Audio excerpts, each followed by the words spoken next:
Pemilihan presiden digelar di Rusia selama 3 hari ke depan mulai hari ini Jumat 15 Maret 2024.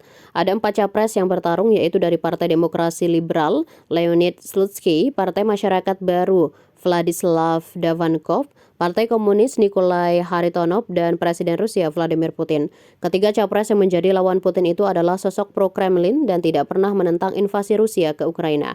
Adapun penyebab 3 capres berstatus pro-Kremlin lantaran sebagian besar kandidat yang menjadi oposisi Putin telah tewas, dipenjara, diasingkan hingga dilarang mencalonkan diri oleh Rusia Central Election Commission. Alhasil, Putin diprediksi akan menang mudah dalam Pilpres Rusia kali ini dan menjadi presiden Rusia sebanyak 5 kali.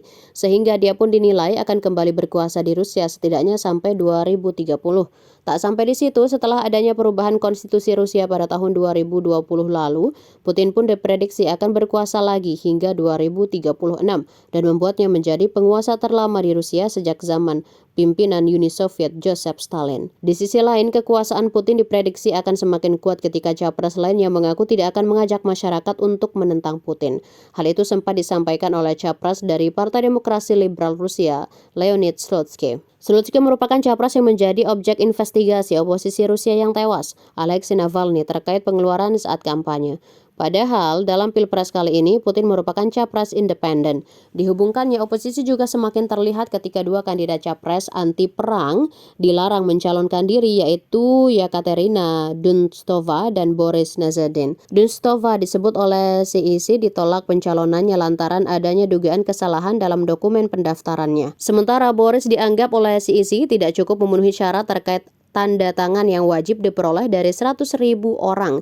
Namun menurut CIC, pada Februari lalu, Boris disebut hanya mampu mengumpulkan 95.587 tanda tangan yang sah.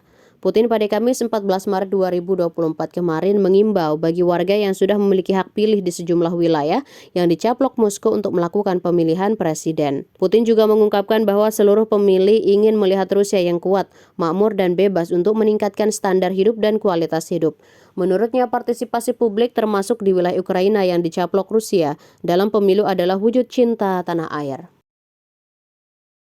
Download Tribun X sekarang, menghadirkan lokal menjadi Indonesia.